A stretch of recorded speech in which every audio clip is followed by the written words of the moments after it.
NHS Direct, the health service information line in England, was meant to have been replaced by NHS 111, which can offer more comprehensive practical help for urgent medical problems.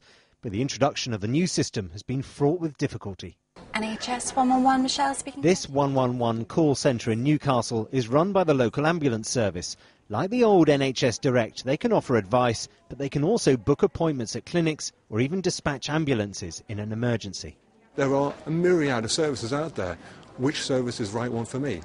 And it's been difficult because who tells them that? Well, NHS Direct certainly was a component to that, but NHS 111 is a much more efficient service to do that. The northeast of England is one region where the 111 service operated as a pilot scheme to make sure it worked properly.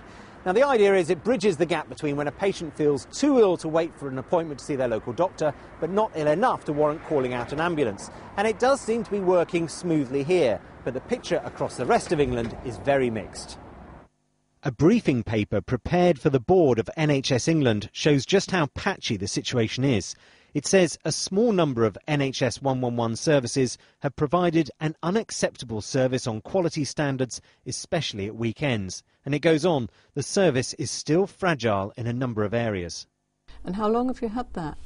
On-call doctor Mary Gibbs witnessed that fragility firsthand. Last month she was working the night the new 111 service for Greater Manchester went live. But callers were kept waiting and the system collapsed within hours. When they must have known they would be struggling, they went ahead and patients' health and lives were put at risk. Patients did suffer in consequence, and I'm scared if they're going to do it again.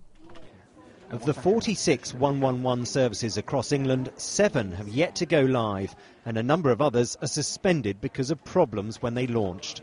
I am confident that it is a great service in the majority of the country. I'm not comfortable with that. It needs to be a great service absolutely everywhere that we deliver it. The NHS in Scotland and Wales are planning on rebranding their advice lines to a 111-style service. But in England, ahead of a busy bank holiday weekend, the advice for confused patients is to call your GP surgery. Dominic Hughes, BBC News, Newcastle.